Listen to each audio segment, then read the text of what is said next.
Good afternoon, everybody. Hello. Happy Monday. It's going to be a great week. I have very long things, long toppers at the top. Just warning you all, no falling asleep, please. Okay, so we've gotten more strong economic news in recent days.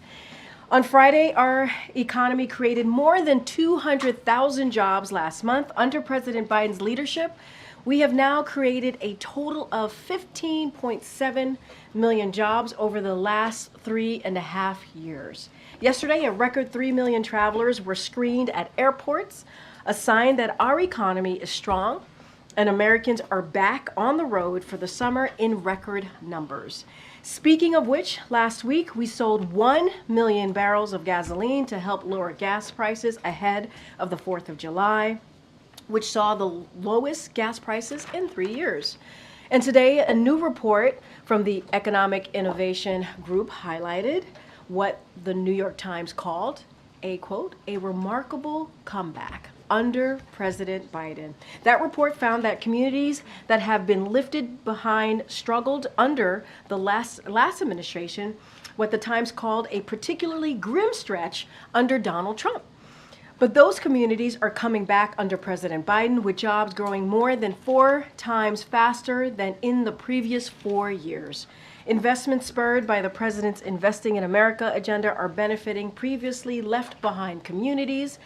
That's just some of the economic progress happening under President Biden. Watch out for more news in the coming days. Exciting. And next, I want to share highlights from the president's recent schedule, as well as looking ahead to the next 2 weeks. So over the last 10 days, President Biden has been hitting the road and meeting directly with the American people, as well as continuing his job as leader of the country. In the 2 days after the debate, he met with supporters in Atlanta, Raleigh, New York, and New Jersey. Last week, he delivered remarks on the Supreme Court, visited the D.C. Emergency Operations Center for a briefing on extreme weather events, hosted a Medal of Honor ceremony, and joined the First Lady for a 4th of July barbecue with active duty military service members and their families. Throughout the week, the president also spoke with leaders of the UK, United Kingdom, Israel, and the Republic of South Africa. On Friday, the president traveled to Madison, Wisconsin for a campaign rally. On Sunday, just yesterday, he held numerous events across Pennsylvania with elected officials, including Governor Shapiro, Senator Fetterman, and Congresswoman Madeleine Dean. He participated in interviews, including joining Morning Joe just this morning, and throughout, the president has engaged with elected leaders, including members of Congress, governors, and local officials. This week, President Biden will speak to national labor leaders of AFL-CIO, host the NATO summit to show the unprecedented strength of our alliance, hold a press conference, a big boy press conference, according to Justin Sink from Bloomberg, who's not here, but Josh, you are here, I see you.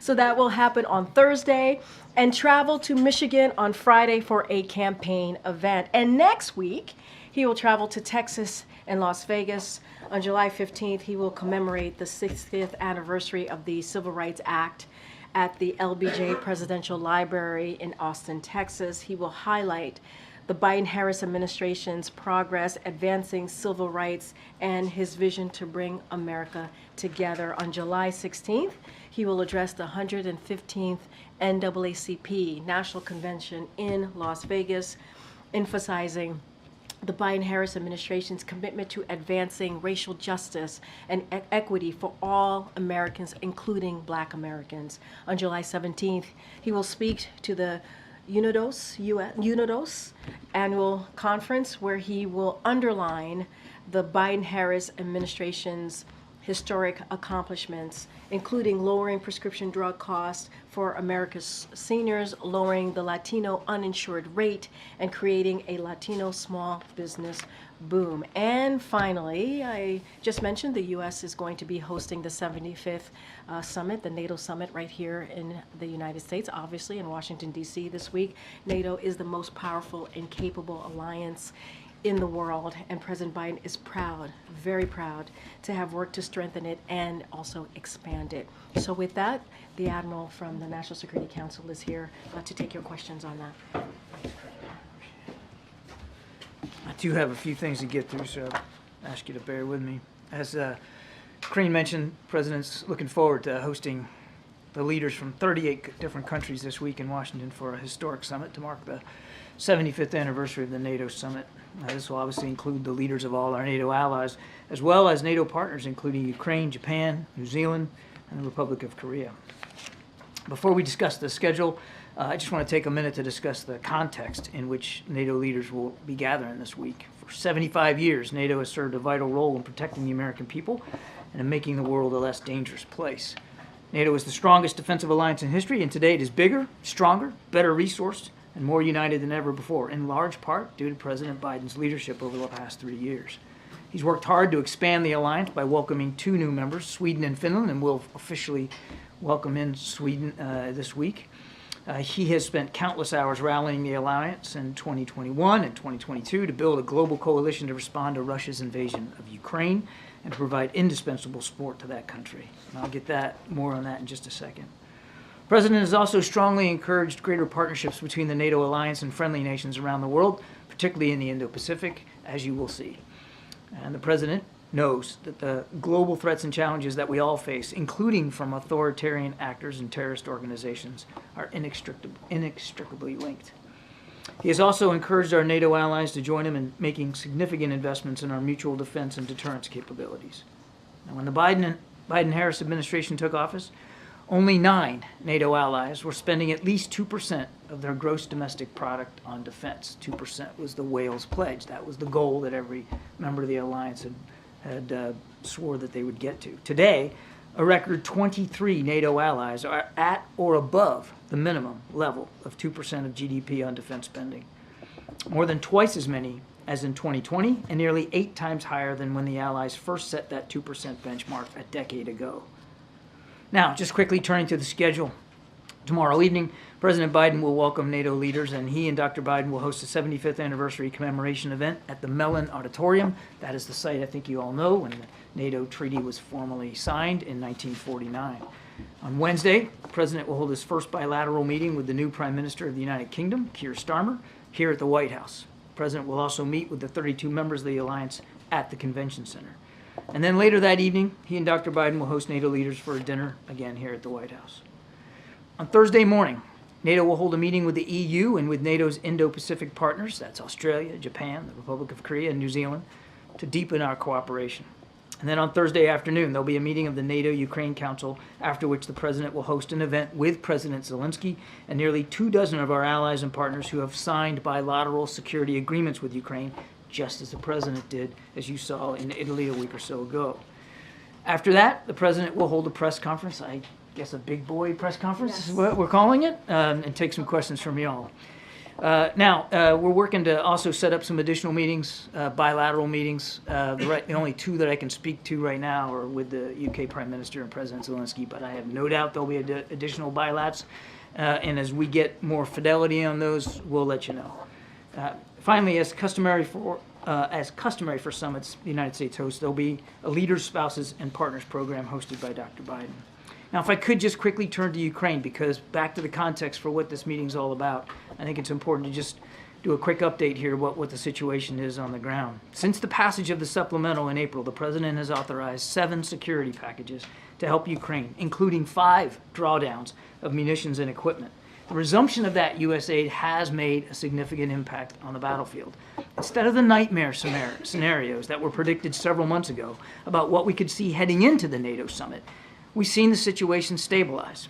Ukrainian forces have successfully stopped Russia's attack north of Kharkiv, denying Russia the ability to take that city and limiting Russian gains to areas just across the border. The Ukrainians have held the line in Chaziv Yar. They've held fast east of Pokrovsk, hardening their defenses and ensuring that Russia will not break through. And they've halted Russian attacks in Zaporizhia. Throughout these last 3 months, the Russians have attacked relentlessly across all those fronts. And the price that they have paid for the few meters that they have gained here and there has been extensive. Heavy casualties, destroyed equipment, disrupted supply lines, degraded morale.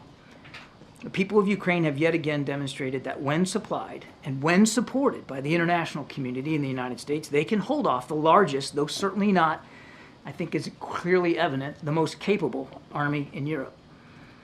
Their success is not just limited to the front. Ukraine has put U.S.-provided ATACMS, the long-range strike missiles, to good use in Crimea, destroying Russian surface-to-air missile systems, commandos, airfields. They sunk the last cruise missile-capable warship in the port of Sevastopol, and the Russian Black Sea Fleet has now fled Crimea in response. While it has been heartening to see Ukraine hold on in this critical period, we should not forget the grim reality.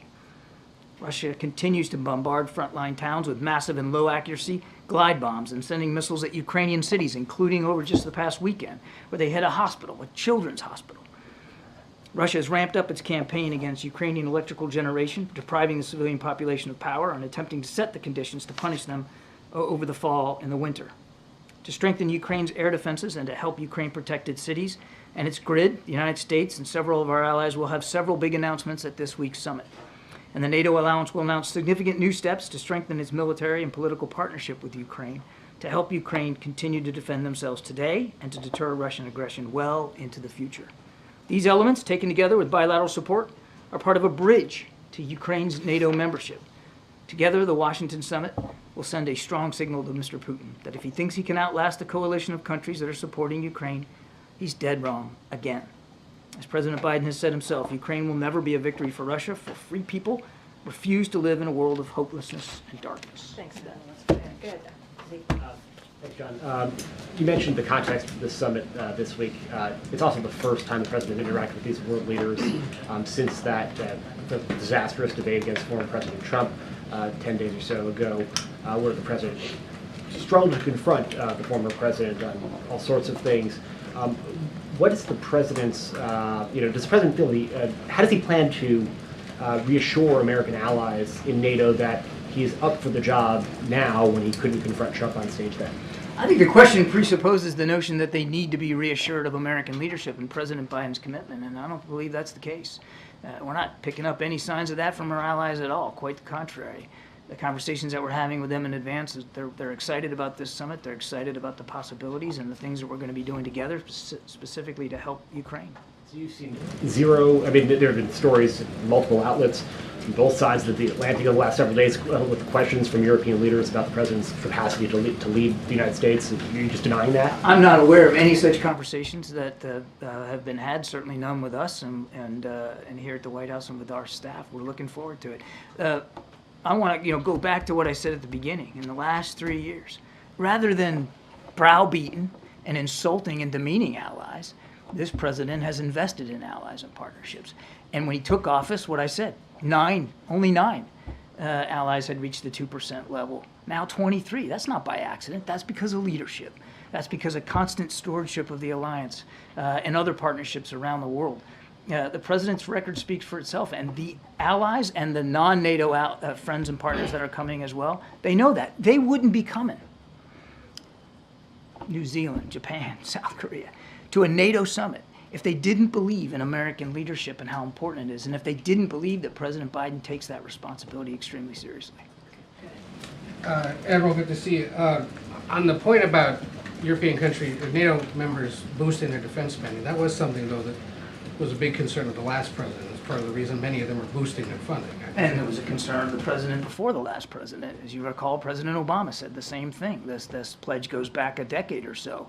But the numbers speak for themselves, Ed. And rather than browbeating and yelling and screaming and complaining and whining about it, President Biden invested in this alliance. And just the last 3.5 years now, more than double the number of allies have reached that 2%. Two questions on the fallout from the debate. Have you, in your meetings with him, ever seen him appear similarly to the way he did on debate night? Look, I'm a spokesman. And you're in a lot of meetings with him. I am.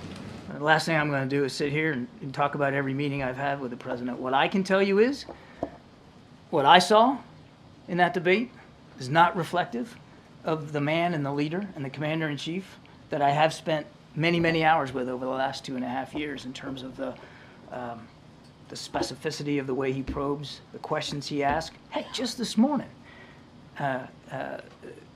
he was asking me questions about the situation on the European continent that I couldn't answer, and I told him I had to get back to him. When he met with governors last week, he suggested he'd like to curtail events that begin after 8 p.m. at night, just because he'd rather focus on resting and doesn't want to have a long day. In your understanding of things, has the National Security Council ever withheld information from him he should have known late at night out of concern he might not be able to process it? No. Russia has bombed Ukraine's largest children's hospital, as you noted. Do you believe the timing of these strikes is meant to send a message to NATO ahead of this week's summit? It's hard to draw a line, Mary, to that. I mean, sadly, this is par for the course for Mr. Putin to hit civilian infrastructure, and he doesn't care whether he's hitting hospitals or residential buildings. I can't draw the line that this is some sort of message. But look, I mean, as I said, what you're going to see over the course of the week is a very set of strong signals and messages to Mr. Putin that he can't wait NATO out, can't wait the United States out, that we're going to continue to support Ukraine. I'm sorry. Okay. I just wanted to ask about the air defenses and some of the sort of deliverables that are coming out of the NATO summit. Can you walk us through what you think will be happening in terms of any additional commitments in addition to the funding packages that come? And can you say a few words about this project to sort of consolidate the way that weapons are going to Ukraine through the distribution center that I think there's a center that'll be set up in Wiesbaden under Coordination. coordination. Yeah, I mean, I don't. The purpose for me to come today was just kind of give you the laydown of the summit ahead, and not to get too far ahead of the leaders and the specific deliverables. But so without doing that and without getting fired, I'll just tell you that you're going to see some announcements on air defense.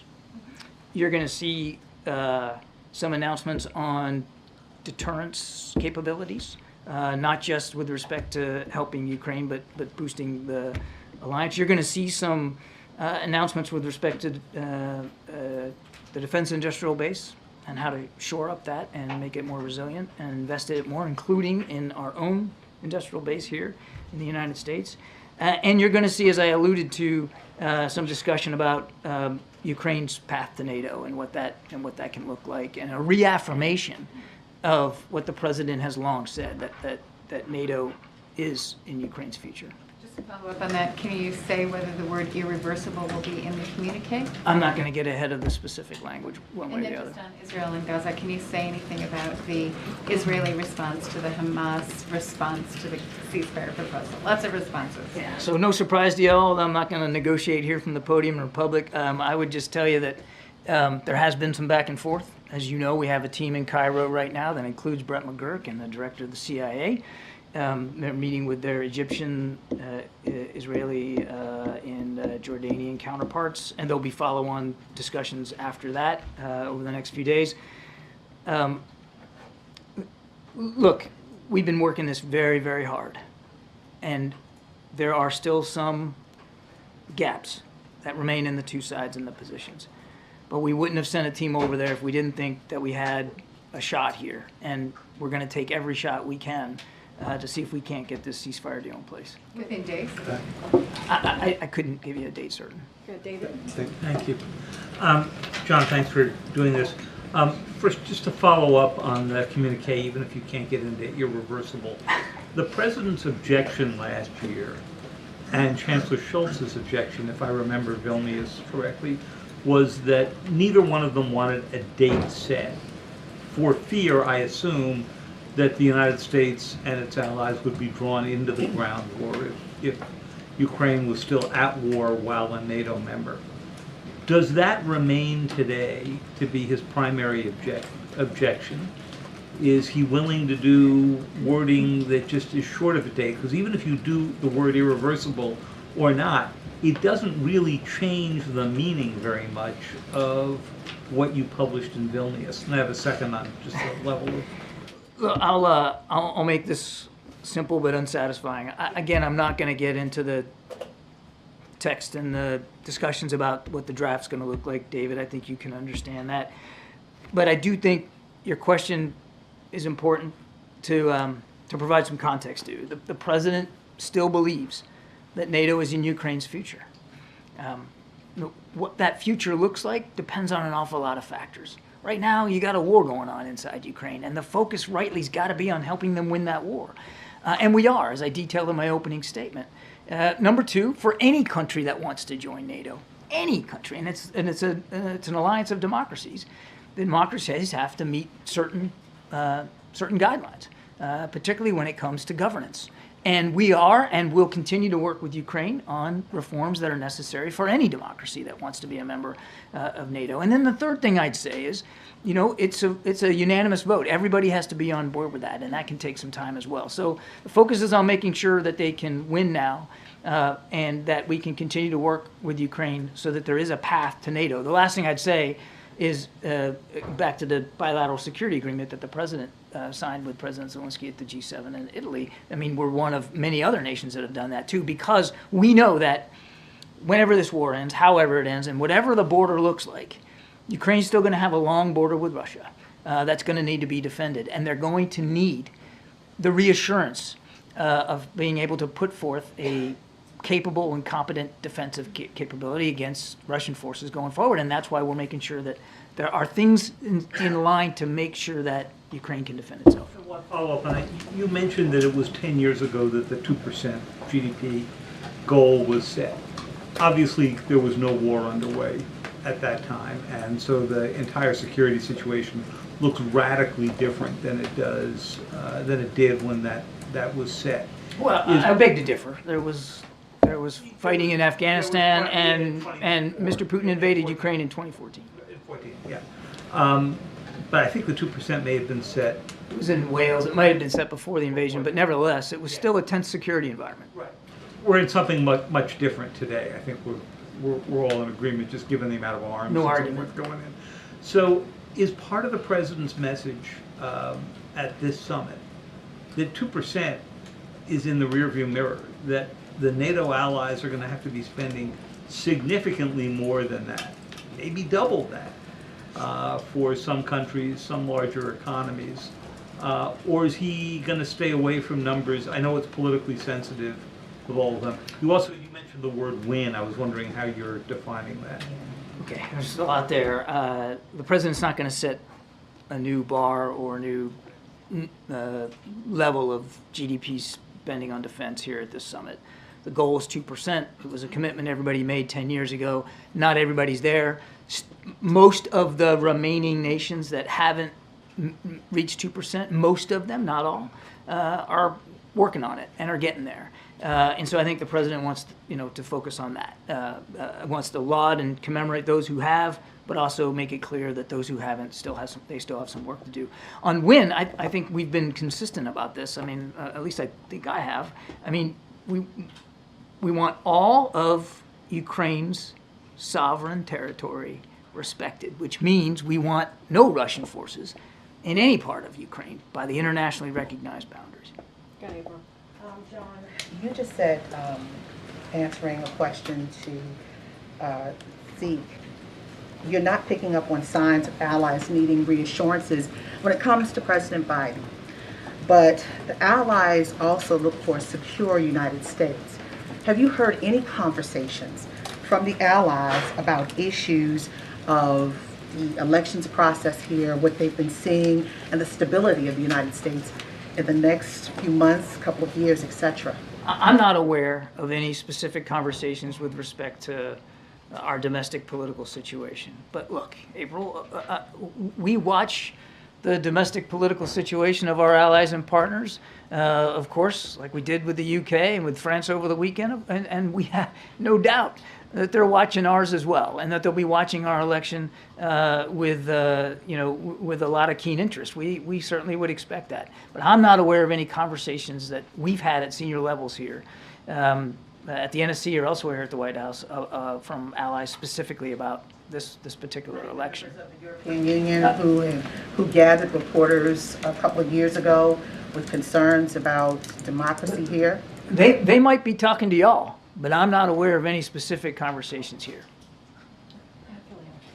Just want to circle back, Admiral, on Ed's question. So you said broadly that the president, in your view, is not represented by what was on the debate stage. Then you gave us an anecdote about a meeting today where he was engaged and so forth. Are you saying you have never encountered a situation where you thought that he was displaying any of those symptoms or affectations or something that would give pause, or are you just declining to answer one way or another? Well, I'm a little uncomfortable answering these kinds of questions because as a spokesman, my job is to be an advisor and counselor, and I don't think it's appropriate for a spokesman to. Yeah, I did because I wanted to make it clear. So, yes, I'm uncomfortable with these kinds of questions, but to answer your specific question, in my experience, the last 2.5 years, I have not seen any reason whatsoever to question or doubt his lucidity, his grasp of context, his probing nature, and the degree to which he is completely in charge of facts and figures. And if he isn't, what I've seen is, because it happened to me this morning, when he isn't and when I can't be in command of those facts and figures, I have to fess up and go get the information that he's asking for. And he asked me some questions this morning I didn't have answers for.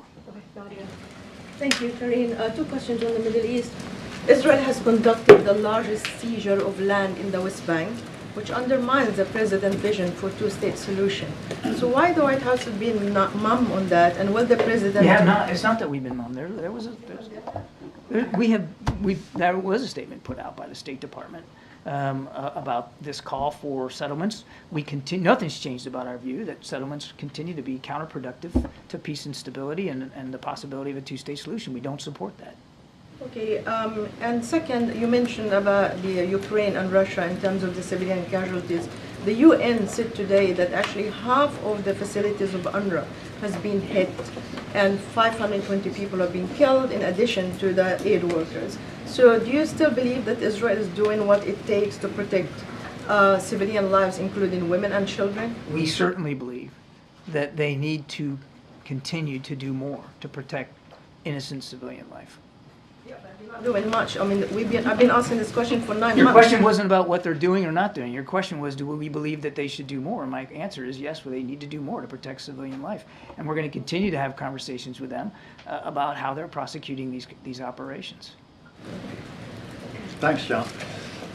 Just sticking with the Middle East, but connecting it to the other big story.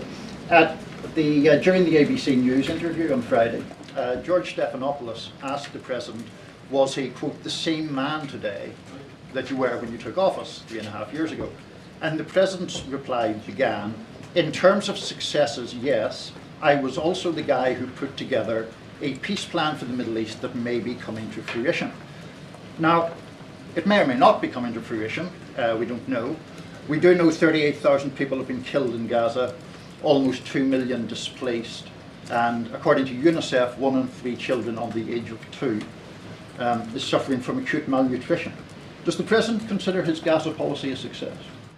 The president believes wholeheartedly that this ceasefire proposal that we are trying to get done will make a big difference in terms of not only temporarily ceasing hostilities, but potentially giving us an opening to end this conflict.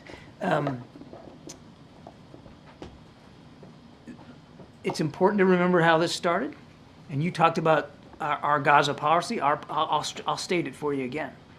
We want to make sure Israel has a right to defend itself from the kinds of attacks it suffered on the 7th of October, which I know is easy for people to forget. 1,200 people slaughtered, most at a music festival. Number 2, that Israel's doing everything they can to protect innocent civilian life. Is it enough? No. They need to continue to do more. And that we are doing everything we can to give humanitarian assistance into the people of Gaza. That's our Gaza policy. And as the president has also said, we would be and will still continue to be willing to adjust the policies that we are executing with respect to Gaza as we see things unfold on the ground. But the broader question was, does he consider his policy to have been successful? Israel is defending itself against a terrorist attack, so we can check that off. Humanitarian assistance continues to flow. In fact, if it wasn't for the United States, I dare say that not a fraction of the humanitarian assistance that is getting into Gaza would get in. Is it enough? No. And the Israelis have taken some steps to be more precise, more discriminate, and more careful in their operations. Is it enough? No. So we're going to keep at it. We're going to keep working on this. Is it enough? No. The president described Israel as bombing, indiscriminate bombing in December. 7 months have passed and you have paused one arms shipment, as I understand. Is that correct? That's right. Is there a question here? Do you think that that's an effective response to indiscriminate bombing of a civilian population? It's never right to be conducting indiscriminate bombing of a civilian population. That's why we continue to work with the Israelis to be more precise, to be more careful. All right, just a couple more. Go ahead, Michael. Sorry. Hi, Admiral. Can I just start with the Middle East as well? Hamas has accused Netanyahu of putting obstacles in the way of the ceasefire deal that is being talked about now. Does the US think that Netanyahu's government is doing everything it can to secure the ceasefire deal? We're working hard to get that ceasefire deal in place. I'm not going to negotiate here in public or talk about who's saying what and who's doing what. We have seen both sides now, as Andrea rightly asked in her question. We've seen both sides come out with some public statements with respect to the text. The last thing I'm going to do is get into bartering here. We're trying to close those gaps as best we can. We wouldn't have sent the CIA director or Brett McGurk to Cairo if we didn't believe it was worth a shot and worth a chance. I would also add that on both sides, you see public comments that aren't necessarily fully reflective of the conversations that we're having with privately with them or their interlocutors. Secondly, just on Ukraine, there was a bit of an information battle over the weekend. The Russians said that they destroyed 2 Ukrainian Patriot missile systems. The Ukrainians said that they were decoys. Does the US have its own independent evaluation of what happened during that strike? And what is the state of Ukraine's air defense system when it comes to Patriot missile systems? Yes, we do. I'm not going to talk about it. And I think you're going to hear more here this week about what the Allies and the United States are going to do to continue to bolster Ukrainian air defense. Look, I know we get hung up on the Patriots, and I get that. There has been contributions of Patriot systems by other nations. We talked about how we're resequencing some of our deliveries of Patriot interceptors from some countries, now diverting them to Ukraine. We're doing that. Other nations are also trying to contribute Patriots. But let's not get caught up on just one system. There's short range, there's medium range, and there's long range air defense. And Ukraine needs all of it. And again, I think you're going to see this week the Allies really stepping up and showing that they're willing to continue to provide those kinds of capabilities. Go ahead, Josh. John, Viktor Orbán is visiting China right now on the heels of a visit to Russia. I'm wondering whether the U.S. has any views on that and what impact it might have on the situation in Ukraine. Yeah, we're concerned about it. It certainly doesn't seem to be productive in terms of trying to get things done in Ukraine and trying to move forward to achieve this just peace that President Zelensky continues to work hard, and we continue to try to operationalize. But yeah, it's concerning. Was there any advance notification given to the U.S. of either trip, Russia? None that I'm aware of. Get it. Can I try one more time on irreversible? Does the U.S. Yes, have a you can position? try. Yeah, it's worth a shot. Does the U.S. have a position on the inclusion of that word? Our position is that NATO is going to be in Ukraine's future. There's a lot of work that needs to be done to get to that point, and the president's looking forward to talking to President Zelensky and our NATO allies about that path, that bridge to NATO. Anita. Thank you so much, John. A question on Ukraine, then one on Iran. Starting with Ukraine and this Russian rocket attack that killed 30 people at the largest children's hospital. Does this shift the U.S.'s position on not allowing Ukraine to strike directly at Russian airfields that originated these attacks? Shift the position. Yes. Make you change your mind about not allowing that, and how do you justify not giving Ukraine permission to attack Israel? There's been no change in our policy. You saw that the president several weeks ago gave guidance to Ukraine that they can use U.S. supplied weapons to strike targets just over the border. That's still the case. On Iran, we've heard the U.S. say that this presidential election was not free and fair, that they have doubts that this is going to change anything meaningfully, but we've also heard the U.S. say that they will negotiate or do diplomacy with Iran when it serves our national interests. So is the U.S. now ready to resume nuclear talks, other talks, or make any diplomatic moves with Iran in light of this new president? No. Okay, Ariel. I'm sorry. No, can you elaborate, please? Well, it seemed like a pretty easy question to answer. No, we're not in a position where we're willing to get back to the negotiating table with Iran just based on the fact that they've elected a new president. They're still supporting terrorist groups like Hamas and Hezbollah. They're still supporting the Houthis as the Houthis attack ships in the Red Sea.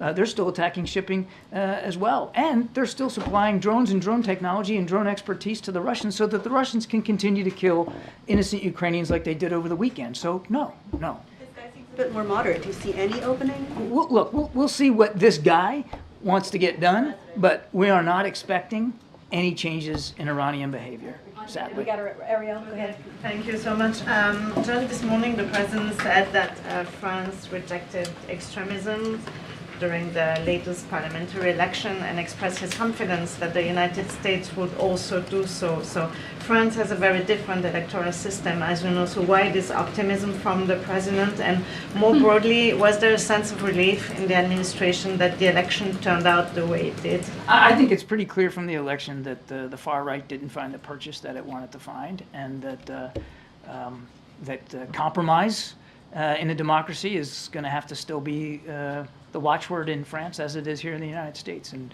it's not going to change our strong relationship with France. It's not going to change the fact that France is a valued NATO ally. And the president's looking forward to continuing to work with President Macron and the entire team. All right, last question, go ahead. Thank you, Karine. Thank you, Admiral. I was just wondering, with the renewed spotlight and scrutiny on President Biden in public settings this week, how he's preparing for the NATO summit, how you guys are deciding how many questions to take at the press conference. You gotta ask the press secretary that one. You're the one who's prepping him for a lot of this on matters of national security and foreign policy. So am I. Yeah, exactly. It's a team effort.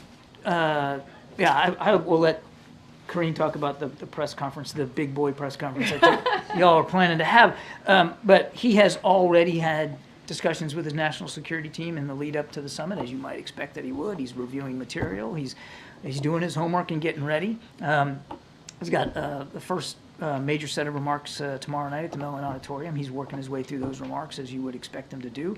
And he's getting ready for at least the 2 bilateral meetings that we know he's going to have specifically with the new Prime Minister of the UK and with President Zelensky later in the week. So what I have seen from my perch is the normal amount of preparatory work that he does before a major international conference. No different than how he prepared for the G7 or for the events in Normandy or previous international fora. So it's pretty typical from what I've seen. And do you expect Vice President Harris to play a role in the events this week or to take any meetings during the time that she'll be in Washington? I can't speak for the Vice President's staff and team, but I can have them get back to you about what her schedule is going to look like. Thank you so much, Admiral. Thank Appreciate you. it. Thank you. Thank you so much. Thank you, Admiral. Okay, well, all the debate questions have been answered. Press conference answered. Let me close my book and get out of here. Hi, Zeke. Thanks, Karine. My first to you is on the credibility of this White House when it comes to talking about the president's health.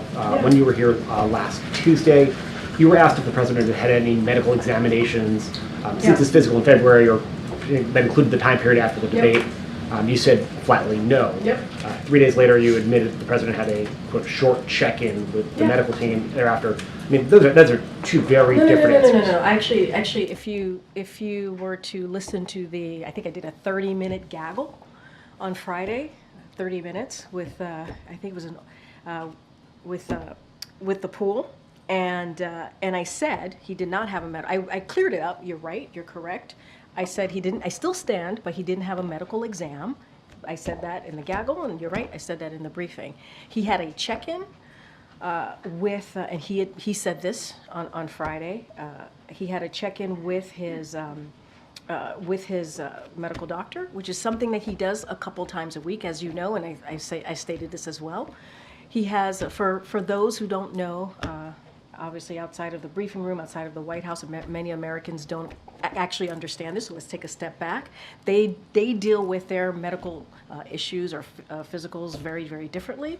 They are they are lucky if they get to see their doctor once or twice a year, right? They have to get in a car, they have to either take public transportation in order to make that happen. The president's medical unit is literally down on the other side of the colonnade, is just down the steps from the residence.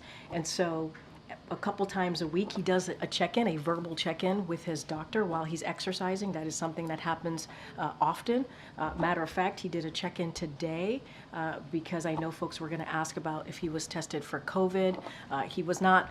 We are following CDC guidance. He was not tested for COVID, just to let you guys know about that one. And if he has any symptoms, obviously we would test him. Is that But in the context of the second gentleman's diagnosis? yes, yes, which is why. No.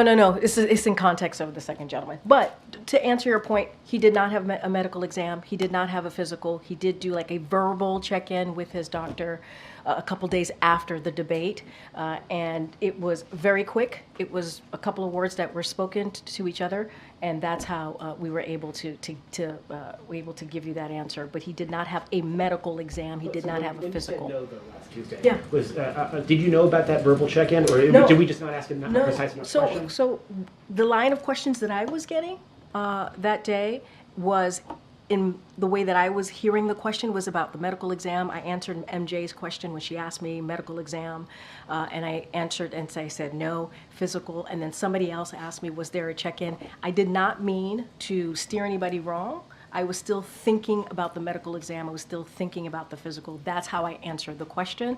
And then when it became, when the president actually spoke to it, I went back, asked the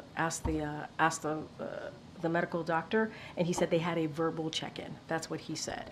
But in answering the question, I was talking about the medical exam. I was talking about the physical. And then two quick ones. There's been a lot of reporting in the last 24 Sure. hours about a Parkinson's expert who's come to visit the White House almost a dozen times over the last year or so, including at least one meeting with the president's physician.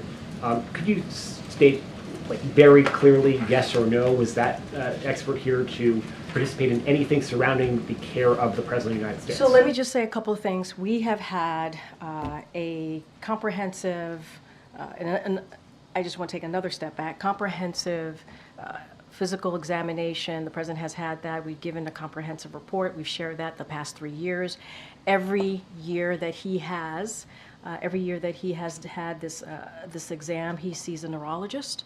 And just to give you a quote from that, from the report most recently in February, an extremely detailed neurological exam was again reassuring in that there were no findings which would be consistent with any cerebellar or other central neurological disorder such as a stroke, multiple sclerosis, Parkinson's, or ascending lateral sclerosis, end quote. So that came directly from in February in that comprehensive report that was provided by the president's doctor to me, that I share with all of you. So anyone who is watching can certainly go to our website. Which was this expert's visits, was multiple visits to the White House pertaining at all to the president's care? Here's the thing. I've said he has had three. He has had three physicals. In those 3 physicals, that's when he has seen a specialist, a neurological specialist. I have to be super mindful here, and this is why, and I'll explain this to you in a second. There are thousands of military personnel who come onto this White House.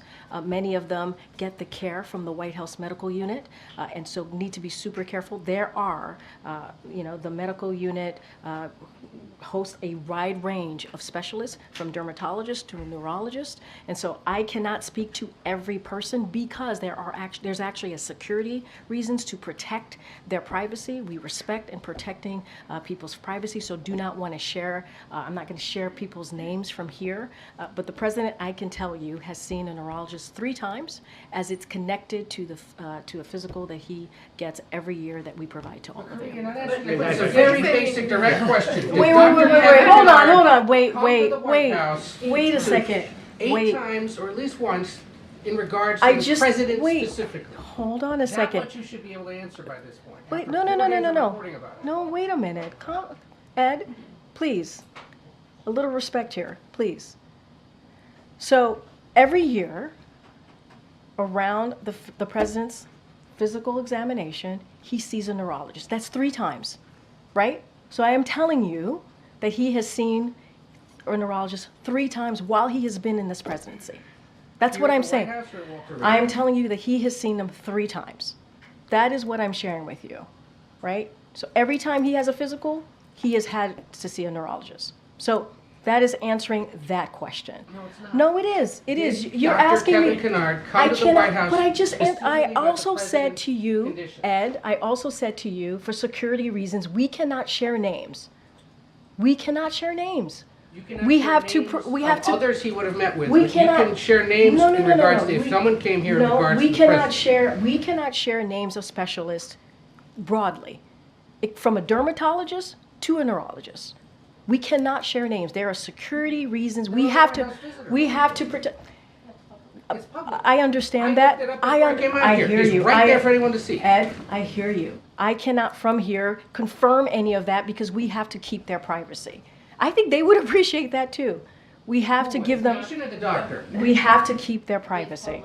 It is It's public. public I information. It is hear you. listed that he I went am. to And the you're White going House. to allow this to Guys, fester guys, longer, Karine, guys, unless the White House guys, answers the hold question. on a second. There's no reason to get back and go back and forth and be in this We're a aggressive little way. miffed around here about how information's been shared with the press corps What do you, about him. what do you missed about? Oh, What do you miss Everything about? he just asked about. What do you? And then every time I come back and I answer the question that And you guys answered it asked. correctly, didn't have to come back and clean it I up never a few days answered the later. question incorrectly. That is not true. I was asked about a medical exam. I was asked about a physical. That was in the line of question that I answered. And I said, no, he did not have a medical exam. And I still stand by that. Matter of fact, the president still stands by that. He had a verbal check-in. That is something that the president has a couple times a week. A couple times a week. Now in regards to Dr. Kevin Kennard. And I am telling you right now that I am not sharing, confirming names from here. It is a security reasons. I am not going to do that, Ed. It doesn't matter how hard you push me. It doesn't matter how angry you get with me. I'm not going to confirm a name. It doesn't matter if it's even in the log. I am not going to do that from here. That is not something I am going to do. What I can share with you is that the president has seen a neurologist for his physical 3 times. 3 times. And it is in the reporting that we share a comprehensive reporting. Matter of fact, it's more than what the last guy shared, and it is in line with what George W. Bush did. It's in line with what Obama did. And so it is comprehensive. It is out there. I just read a quote from it, but I am not going to devolve somebody's name or confirm someone. I'm not going to do that. That is as privacy for that person. I'm not going to do that. It doesn't matter how hard you push me. It doesn't matter how angry you get with me from here. I'm just not going to do that. It is inappropriate. It is not acceptable. So I'm not going to do it. Not about the name. Go ahead. If you cannot confirm the name, can you confirm whether or not the president has seen this Parkinson's specialist? And you mentioned 3 times, but the visitor logs show a duration of 8 visits over 8 months. I think that is the crux of the question. But I also said there are thousands of military personnel that come to the White House, and they are under the care of the medical unit. They are. So can you confirm that the Parkinson's visits, specialist visits, were for the president or not? What I can tell you is that the president has seen a neurologist 3 times, and I read to you what the neurologist has said, and I read to you the last line. I could say it again. No findings which would be consistent with any cerebellar or other central neurological disorders such as stroke, multiple sclerosis, Parkinson's, or ascending lateral sclerosis. That is from February. That is coming from February. That is what the medical unit, the president's doctor, shared. And I said to you, it's happened 3 times. Each time there is a physical that occurs, and we put out a comprehensive report. That is when he has been able to see a specialist. So that's what I can share. Question on this. Has the president, you mentioned Parkinson's, multiple sclerosis, all of these things. One diagnosis that we have heard of, potential diagnosis, is hydrocephalus, which is fluid buildup in the brain. It's something we've never heard in any of the medical reports. Is that something that the president has been evaluating? If it's not in the medical report, obviously it's not something that the president is dealing with. Well, I can tell you this. Just going back to Parkinson's for a little bit, so to give you some answers here. Has the president been treated for Parkinson's? No. Is he being treated for Parkinson's? No, he's not. Is he taking medication for Parkinson's? No. So those are the things that I can give you full-blown answers on, but I'm not going to confirm a specialist, any specialist that comes to the White House out of privacy. Question is, will the president go to the Hill today? I know we saw his letter. Is he intending to have this conversation face to face with him? So look, the president, obviously this is someone who is a senator for 36 years, who was the president of the Senate as when he was vice president for 8 years, and he truly respects the members of Congress, and has always and will always do that, especially as a former senator. And I will say, and you've heard us say this before, or most recently, is this is a president who's won the primary, right, by 14 million votes, 87%. Of those votes, so certainly. And look, I don't have any engagements to read out, outside of that. But I will say that the president was in Pennsylvania. I just mentioned at the top, he got to see Senator Fetterman, Senator Casey. He also got to see Congresswoman Dean. He spent some time with them. They traveled across Pennsylvania. And I will say, when the president gets knocked down, he gets back up. This is quintessential Joe Biden. And there are a long list of other congressional members who have shown their support for this president. I don't have anything else to read out. You saw the letter. The letter was, I think, pretty clear on where the president stands, and I'll just leave it there. Yeah. You've noted that there are thousands within the Walter Reed system who may be treated by a specialist who visits here at the White House, but this neurologist had a meeting with the president's physician, with his doctor. You're refusing to say if he was here to evaluate the president or if he was consulting on the president's health, so what then was that meeting about? And I will say that Dr. O'Connor leads the medical unit. He leads the medical unit. No, because we will not confirm or speak to names that you're providing to me. It is out of security reason, is out of protecting someone's privacy. We're just not going to do that. But they are. The reason that I mention that is because there are 1,000 military members that do indeed use the White House medical unit. They do. They get care from that. We're talking about the president of the United States. Guys, I'm trying to answer the question so you can connect the dot that there are multiple neurologists that come, not neurologists, specialists that come through here because there are more than 1,000 military personnel here. But you certainly could clear this all up just by saying what he was doing here and if it was connected to the president, yes or no. I am not going to confirm a particular neurologist, anybody. It doesn't matter if they're a dermatologist or a neurologist. I'm just not going to do that. I shared with all of you that the president has been with the neurologist 3 times as it relates to his physical, 3 times. So I'm just not going to do that out of security reasons, out of privacy.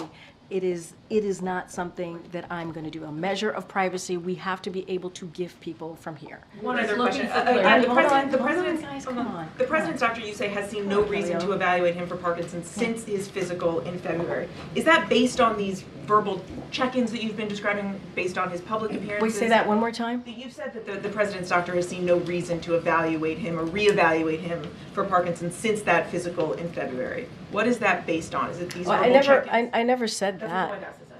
Well, what I have said is is that he just had a physical just in February, and the physical was very clear. It was a comprehensive physical. We gave out a report on that, and as it relates to the check-ins, that is something that is common. The president has a medical unit that is literally down the hall that he's able to check in with when necessary. They normally do it while he's exercising. That is not uncommon. It is very different. It is very different than any everyday American. They do not have that option. They do not have that access because he's president of the United States. Every other president has had that access, and they are able to do that. So just to be clear, yes or no, has his physician seen a reason to reevaluate him for Parkinson's since the February physical? No. The comprehensive report that you all have stands. The president obviously will have another physical, and we'll wait for that physical. Great. So the president has said twice that he's had neurological evaluations as part of his physicals, in these various interviews today and also on ABC. But there have been a number of people who have said, listen, why don't you have a cognitive test just to rule out that there are any issues. Would the president, would you counsel him to do that just to sort of put an end to these questions? Andre, I hear you. The neurologists have said it is not warranted. The president himself, he said it today, he said it multiple times, and the doctor has said this. Everything that he does day in and day out as it relates to delivering for the American people is a cognitive test. And that is what the medical doctor has said. That is what the specialist has said. I just want to take a step back for a second, because I do take offense to what Ed alluded to. Come out here, every day there's a press briefing, and we do our best to give you the information that we have at the time. That's what we do.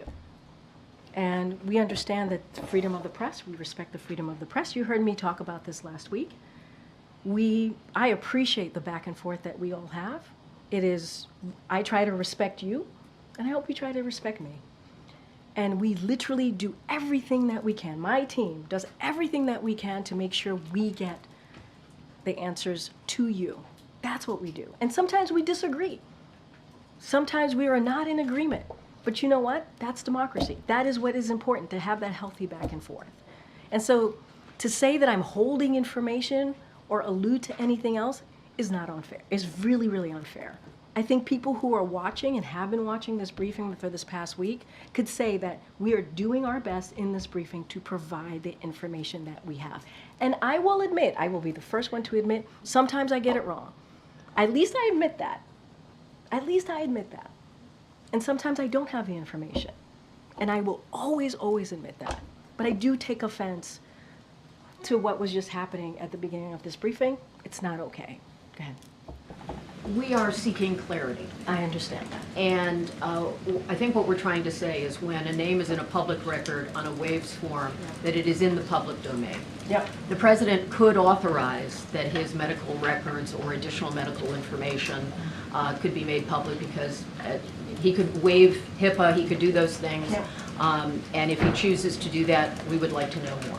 Part of the reason we are pressing here is that we are not clear on what has happened, and therefore the American people to whom we report don't have a sense of it. So that's what we're trying to do. Yeah. And so But the personal attacks is not okay. And So we want to have a I just wanna be positive. very, very clear here.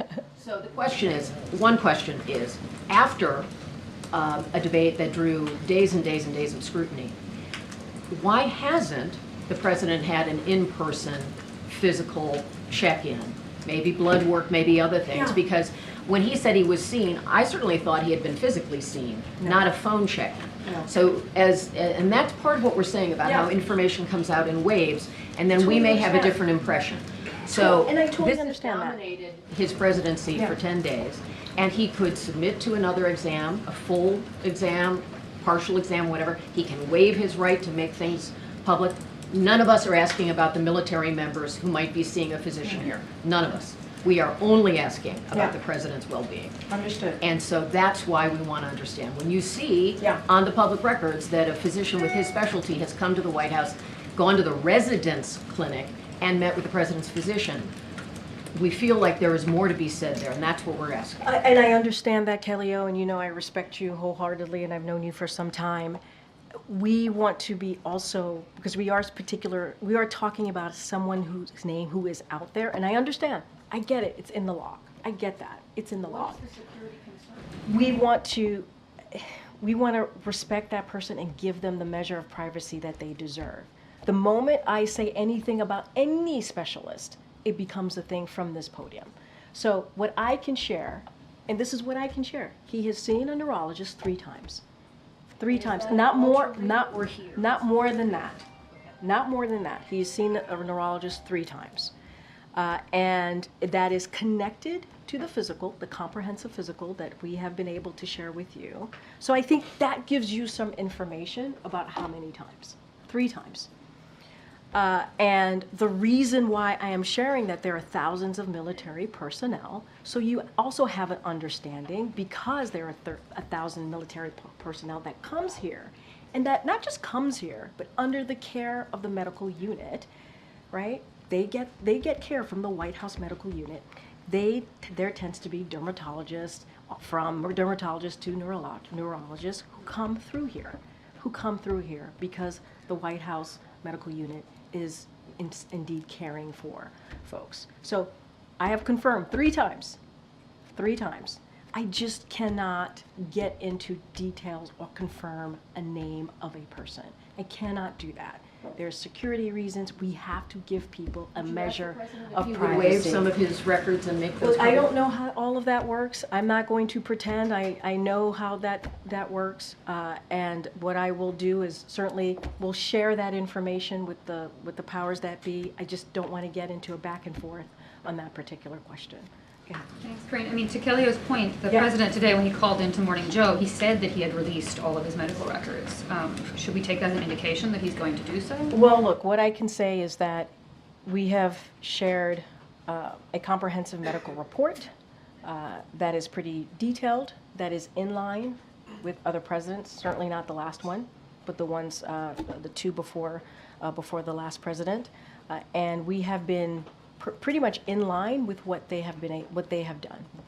To be more clear, George W. Bush and also President Obama. So we've been. The last one did let his donors come to the briefing room to speak to us. Okay, and we know what that last president said from this briefing room. Okay, so call and today- only did 3 or 4 paragraphs. Very different approach. During the call today to MSNBC, Yeah, sure. was the president reading off of a script? So I was in the room when the president called into Morning Joe. The president spoke from his heart. The president was very clear. There was no script at all. And he was very detailed. You heard him say actually during the call that he was reading some quotes. He said it. He shared that information. He was reading some quotes from the debate.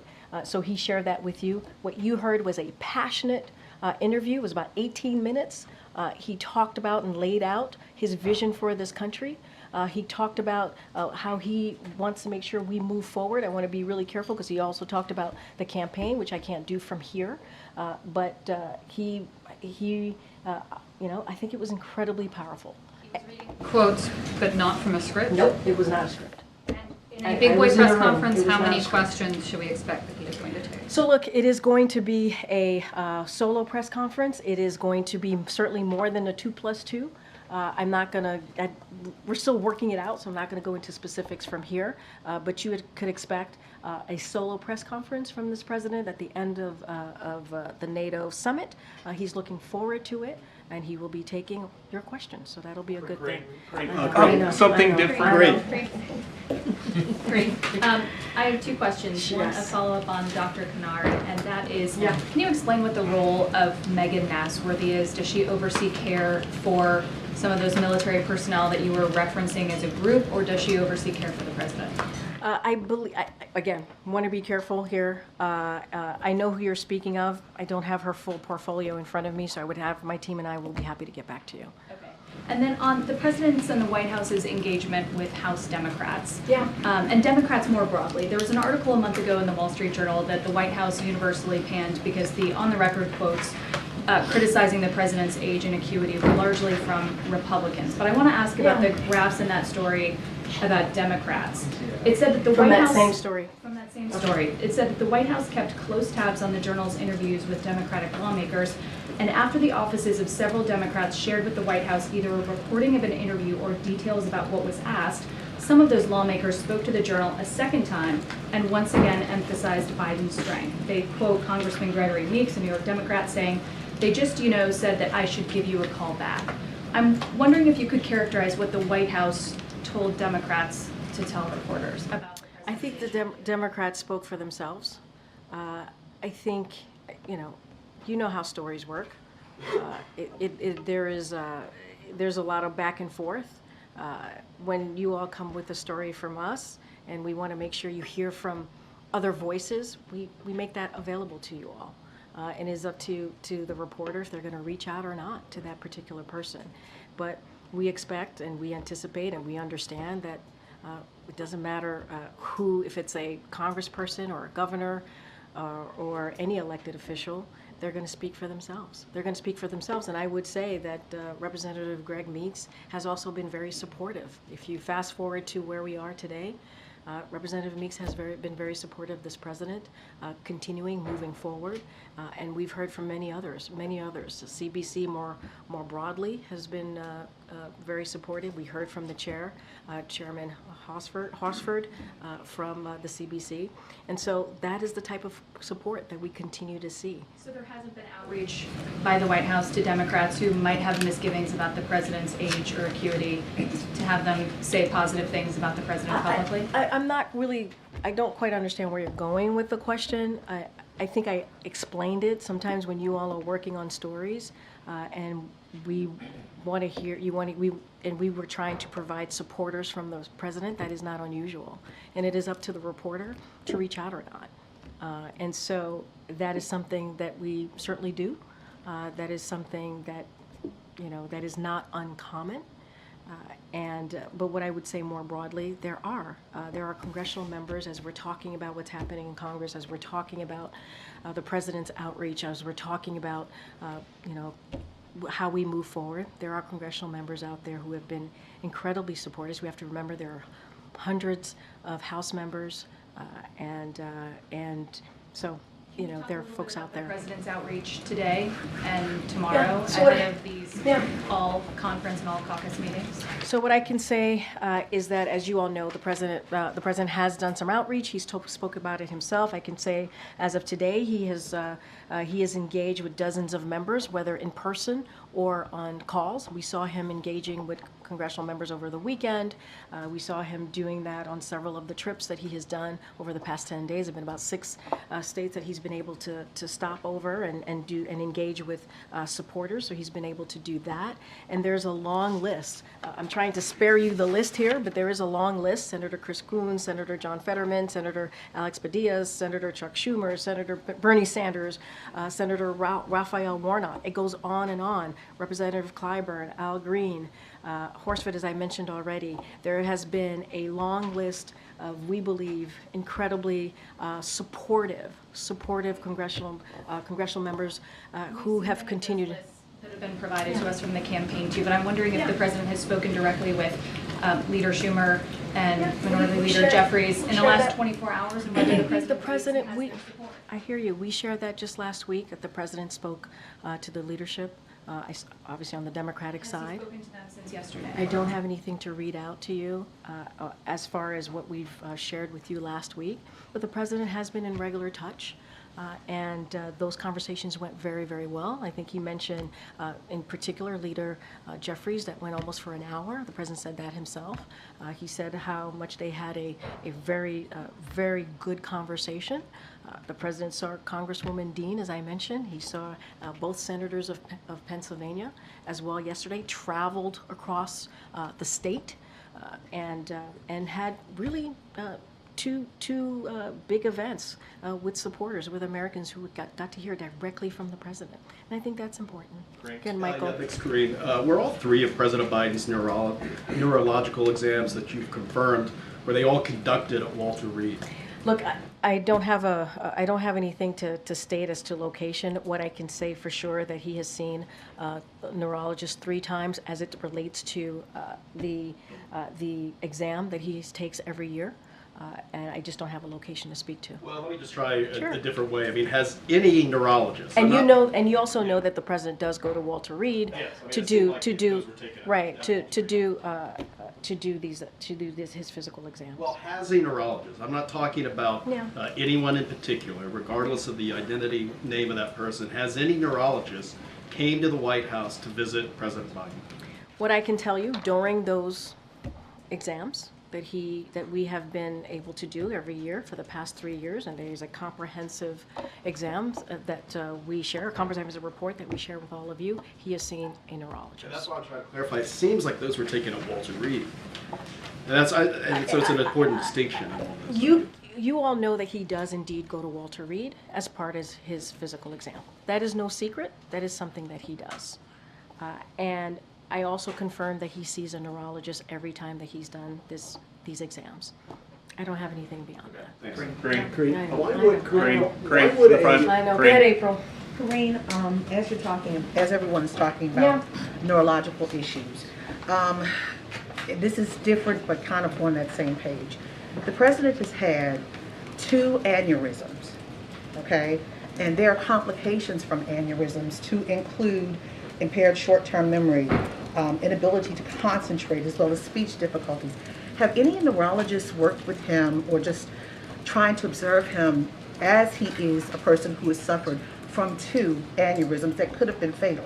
Look, April, in the comprehensive reporting that we share with all of you on a yearly basis, the neurological exam have been detailed, extremely detailed. It is directly from the doctor. They talk about the specifics of that neurological exam. And so I would refer you to the 6-page comprehensive memo, and that's what I would refer you to. But that is something that we know about, that he had 2 aneurysms. Yeah. And that is part, all of those complications are part of a neurological exam. Have they tested for that at all? Do you know? What I can tell you is that the exams have been detailed, they have been extensive, and that's what I can share with you. I would refer you to the document, to the report. Question. Sure. We're just days away from the Republican convention. How do you, as this White House who stands behind this president, how do you work to do an image change to revamp him, to make him shinier and brighter, if you will? So I'm not going to speak to the Republican convention. That's something that I'm not going to do, but I am going to. Wait, hold on a second. Hold on, give me a second. Look, in the past 10 days, the president has gone to 6 states. He has. He's gone to North Carolina, New Jersey, New York, Georgia, Pennsylvania. I know that's a Commonwealth, but he's been to 6. And in that time, he has engaged directly with the American public. And you've seen the enthusiasm, you've seen the energy. He's been able to talk to them directly and talk about his goals for the future. Talk about what he's done in the past 3.5 years. They have heard specifically from him on even his health, even the debate. And I think that's important too. So, and you just heard me lay out the next 2 weeks. So the president's going to continue to go out there. He's going to continue to be present in the communities. He's going to continue to hear directly from the American people. And that's the best way to do this. That's the best way to get out there. That's the best way to make sure that you have your finger on the pulse and that the American people get to see you for themselves. To the Republican convention, what about the Democratic convention? I can't speak to the Democratic convention either. I can't speak to that. That's for the. No, but you're asking me to speak to 2 things that I can't speak to from here. That is something that the campaign and the convention can speak to. Very right at the end of April, you may not like my answer, but I'm telling you, the president's going to continue to go out there. I just shared with you at the top a robust plan that the president has to be out there, whether it is in Vegas, whether it's in Texas, and let's not forget the other states that he's visited in the last 10 days. There's a stark difference from what we've been doing and what the other side is doing. Stark difference. And so the president is committed. He's going to continue to do that. He wants to engage directly with the American people. 600 people at the church yesterday, 600 people at the event in Harrisburg. That's a pretty good start. And that's just a continuation. That's actually not a start. That's a continuation. Go ahead, Josh. I know. I'm getting you. Is it still the administration's policy that physicals are done annually? Yes, that is just like every other president has done before this president. We're going to continue to uphold that. So it would be fair to us to assume that as of now, his next expected physical would be next year? It would be next year. The last one was in February. Can you clarify for us, forgive me, I might have missed it, or by design, he will or he won't go to the Hill tomorrow? Say that one more time. Oh, I don't have any engagement to share. As you know, NATO is front of mind. That's what he's focused on. You saw that letter that came out from the president. He's going to be focusing on the more than 30 world leaders that are coming here for 75th anniversary of NATO, continuing to show the strength of our alliance. I think it is something that the president's very much looking forward to. And you'll certainly hear from the president on Thursday when he gives his press conference, his big boy press conference, as your colleague Justin has stated many times. I'll give your regards. Yeah. We shouldn't expect then some sort of big outreach push to member Democratic. I mean, look, We have shared, I just shared that he has done dozens of calls, not just calls, but also face-to-face, as he did in Pennsylvania. His team, campaign side, they're going to do their thing. We're going to do our thing on our side. And he, respects tremendously Congress. And so he's in regular contact with them, and that's what you're going to continue to see. All right. Thanks, everybody. Thanks, everyone.